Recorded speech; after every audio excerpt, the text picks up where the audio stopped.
So here at Joyful Gathering Spiritual Center, we are thoroughly committed to being a catalyst for personal and collective transformation in which the heart is open to God's profound love and joy. Are we not? Yes. We are. And it is divinely inspired through dreams that we make manifest. We allow the divine to flow through us, and the manifestation is the effect. As in the reading today, we don't give power to the effect. We enjoy it, but the cause is where it comes from. And the ultimate cause is the source of all creation. That is the ultimate. But this is who we are, beings of the light. This is what we're all about. And if you think about distilling all of our teachings down to specific practices, because we have spiritual practices, that when experienced in tandem, so this month we're going to be doing 2, I guess one of them is going to be 3, because it's 9, right? 2, 4, yeah. So in tandem, so that's 2 for today, support us from living our God-centered nature with our hearts open and our visions and our dreams again made manifest. This month we explore what I am calling the Divine 9. Good. So you don't have to spend the whole month wondering what the Divine 9 are. I'm going to give you a list of what they are now, in no particular order. There is no particular order. So meditation, visioning, spiritual mind treatment, which is affirmative prayer, visualization, affirmations, gratitude, forgiveness, sacred service, otherwise known as savor, and sacred giving, otherwise known as tithing. They are the sacred 9 practices, spiritual, divine practices that will take us upward around that evolutionary spiral. Because everything is energy, so everything is always moving. Energy is not stagnant. So we are always spiraling upwards. That's what we are doing. So in our feeling, in our action, from this place that we live from, we live these sacred practices. We use them in our lives. This, as I say all the time, and it truly is so, it's practical spirituality. It's something we live by. It's wonderful. It's so wonderful because we can use it. We can use it. So we must live from these sacred practices in order to experience prosperity, joy, peace, love, and a complete sense of well-being. And this month, we're going to bring them alive in our lives. So where do we go today? Well, let's begin with a Sufi teaching and then a story. And maybe you can gather what the two we're going to be speaking about today are about. The Sufi teaching goes like this. Past the seeker, as he prayed, came the crippled, the beggar, and the beaten. And seeing them, the seeker cried, "Great God, how is it that a loving creator such as you can see these things and do nothing about them?" God said, "I did not do nothing about them. I sent you." And the story part goes like this. One Sunday morning, as the congregation filed into a little Catholic church in a plaza, Santa Rosa, there was a loud intake of breath, a unified gasp as the statue of Jesus stood in the corner as usual. But vandals had entered at the chapel and broke off its hands. After the Mass, the priest organized a committee of parishioners to investigate this crime and to begin raising money to buy another statue. The following Sunday, as the congregation filed in again for Mass, There was another loud intake of breath, but this time there was no gasp, but there was a gasp. But this gasp was in awe. It was in awe because they saw a sign hanging around the statue's neck, and it was carefully hand-lettered and read, "I have no hands but yours." How can the divine express in our lives if it cannot express through us? Yes. We are the hands of the divine. We are the ones that are in service, that are loving, that are practicing this kindness that the readings and the songs were so beautifully intertwined about. That's us. That's our place if we so choose to be in service. If we so choose to be the loving kindness, to show up. And there is a beautiful song written by Karen Drucker that says, "I am the heart, I am the hands, I am the voice of spirit on earth. And who I am and all that I do is a blessing to the world." You might have heard it. So we're going to make that, we're going to slightly tweak that into affirmations. It would be, "I am the heart, I am the hands, I am the voice of spirit on earth. And who I am and all that I do is a blessing to me and to you and the world." So can you all say, "I am a blessing to the world"? Really mean it. I am a blessing to the world. Say it one more time. I am a blessing to the world. That's a great energetic statement. I love it. Yes. With our, thank you. With our, let's do it again then. Power position. I am a blessing to the world. Yes. I'm a blessing to Yes, you are a blessing to the world. We are each and every one of us a blessing to the world. So it is through the giving of ourselves in the form of our time and talent in sacred service and in the form of our treasure in sacred giving that we reenact the loving kindness of God and the divine givingness of God, and therefore express who we truly are, that divinity that is us, that is eternal, that goes nowhere. It's changeless. Remember, the conditions are the effects, and they're always changing.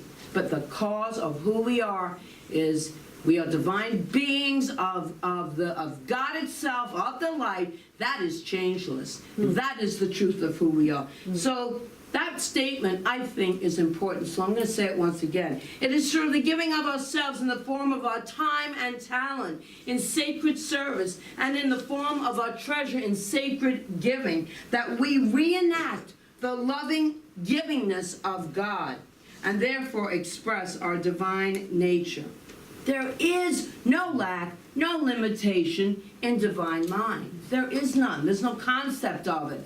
It is abundance, and that is why people will say, well, the abundance is right where you are and you don't feel it, but it's there. It's always present, but we have to open to it. That openness and that receptivity is key. And it isn't what we're here for, but it's to express our divine nature. It truly is what we are here for. Because what are we here for? I just said it. Thank you. To express our divine nature. That's why we're here. Why else would we be here? Truly. To help us do that today, we're going to explore the 2 items on our Divine 9 list, known as seva, which is the Sanskrit word meaning sacred service, and then tithing, otherwise known as sacred giving. So when you hear seva, or the idea of service, your mind might immediately jump to volunteerism. And yes, there are plenty of opportunities, both here and outside of these walls, for volunteering. Very important. But it's not everything. It's not everything. It goes beyond that. It is not something we do in addition to everything else in our lives. It is not another chore to do another task. It is something that we do while we are going about our normal business of everyday living. This is what we are it. We are it. We practice it. In India, there is a revered saint by the name of Ramakrishna. People from everywhere come to him seeking guidance. And one day, a very old woman came to sit at Ramakrishna's feet. She said, "Ramakrishna, my time is short on earth. I fear that I may have never known the divine. I fear death. I believe I'm too old to start a spiritual practice now. What should I do?" Ramakrishna thought for a moment and asked her, "What do you love?" And the old woman immediately lit up. "I love my little grandson. He is everything to me." "There is your spiritual practice," said Ramakrishna. "Love him and see the divine in him." Can we see the divine in people that we are in contact with or not in contact with, but just to know that there is a divinity within each and every form of life? That's sacred service. That's seva. Seeing the divine in all. Everyone you encounter, treating them with loving kindness and helpfulness. In Ideas for Living, this is by Ernest Holmes, he wrote this: "We should give of ourselves in love and in service to others, in a spirit of generosity and good fellowship. To refuse to give is to refuse to receive, for everything moves in circles. Real giving is the givingness of self, a kind word, a thoughtful act, and perhaps just a smile can help lighten the burden of others." So true. So true. You go into the Wawa, any store, anywhere you go, and sometimes someone just needs a smile, a kind, quick word. That is sacred service. That is seva. So the practice of selfless service truly is one of the simplest yet most profound, life-changing ways that we can put our spiritual knowledge into action. That is practicing our spirituality. After all, what good is spiritual knowledge if it does not change the way we live and the way we interact with others? What good is it? We have to live it, really live it. And that, my friends, is the spiritual practice of seva. You are the heart, you are the hands, you are the voice of spirit on earth. And who you are and all that you do is a blessing to you and to the world. That's something we can all do. The second of the divine nine spiritual practices we will explore today is the act of sacred giving, otherwise known as tithing. Tithing acknowledges in one of the most tangible ways that we can that God is our source, our one and only source. There is no other source. There are many channels. There is one source. It's a practice in which we absolutely can walk the talk. Not just talk the talk, but walk it. Through tithing, we say to ourselves and we say to the universe, I trust that God is my source and supply, and I put my money where my mouth is. Is it not on coins and I think bills too? God is the source. It's on our money. In God we trust. In God we trust. It's right there on money. Money is energy. We give it. We project our feelings, our emotions onto this form. And we give it all this power. It's just simply energy. Everything is energy. It's energy. And it's what we project upon it. It's what we get back. So if you project abundance upon it, upon the thing called money, you're going to live a more abundant life. If you project limitations and lack, that's what you will continue to experience. It's the way the laws work. There's no escaping it. It's the way the laws work. It's your choice. We have an amazing class that's going on right now. And we have 13 people in that class. Great class. Tuesday night. Prosperity Plus. And we decided and committed to a 10-week experiment. I love this class. To a 10-week experiment to see how tithing of our time, talent, and treasures can change our lives. And what we are truly doing is, in this amazing class, is changing our abundance consciousness. As I was doing this talk, I was reading through my little John Randolph Price book. If you don't have it, please get it. Phenomenal. Oh, it's just the abundance book, little teeny green book. It's about developing an abundance consciousness. That's what it's really about, what we feel, what we think, what we see. And it's also restructuring our belief system. That's what we're doing. Those old beliefs, those old paradigms, sometimes, most of the time, they're ready to be let go of. They're ready to be let go of and develop new ones. It's a blessing. It's a blessing. And sometimes you will see that when the baskets for our offertory go around, you'll see people just blessing the basket. A lot of those people, not all of them, a lot of those people are in our Tuesday class. Tuesday's class, we do a 10% tithe. We do a tithe in that class. And then we tithe to the person that created the class, Reverend Mary Morrissey, so that the law of circulation is always moving. There's no stagnation, none whatsoever. And we are having the best time sharing our demonstrations and just our life-changing ways of living life. Oh, it's so good. Love this stuff. Don't you love this stuff? I mean, really.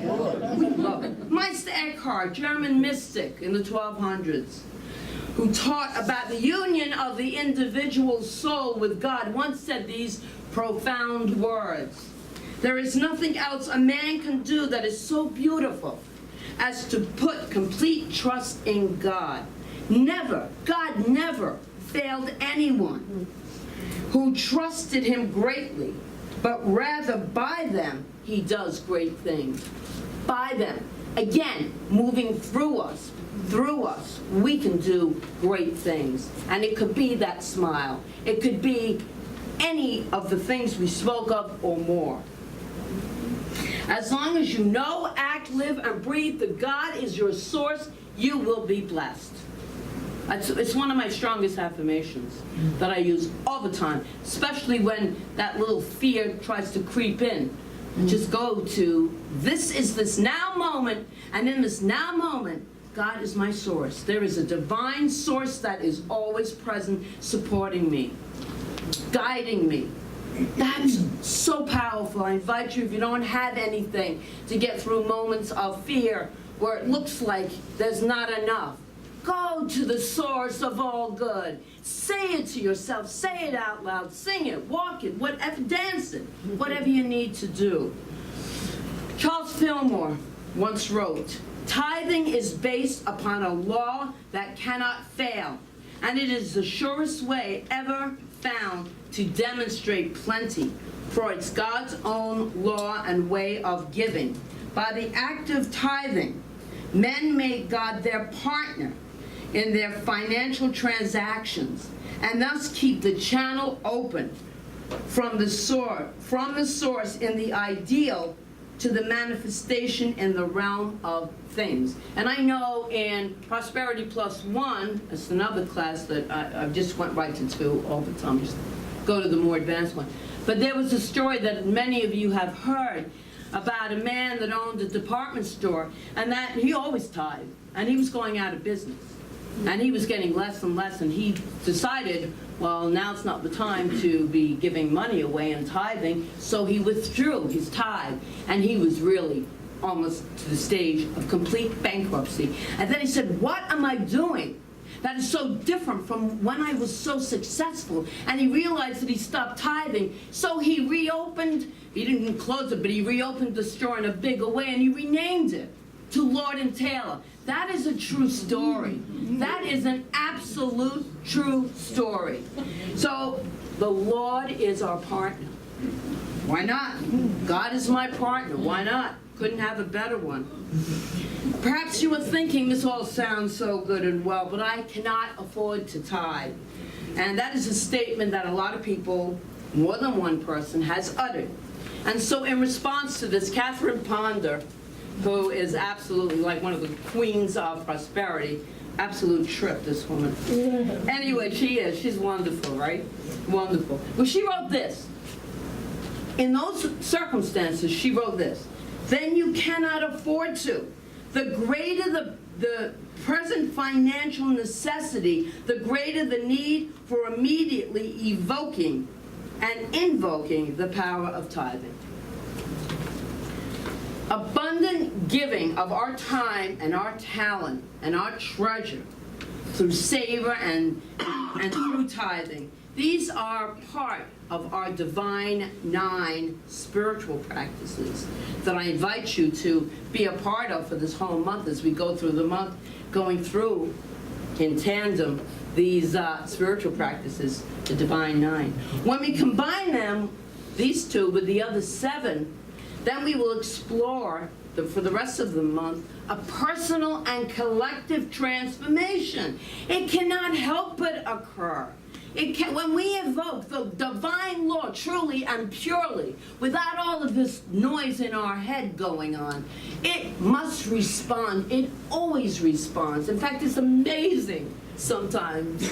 It's not amazing to God, but it's amazing to us sometimes. And we say, it's a miracle. It's a miracle. And really, it's just the divine action of God itself. So transformation occurs when the heart is open to experience God's profound love and joy, in which divinely inspired dreams are made manifest. And that, my friends, is abundant living, not only for ourselves, but for the world around us.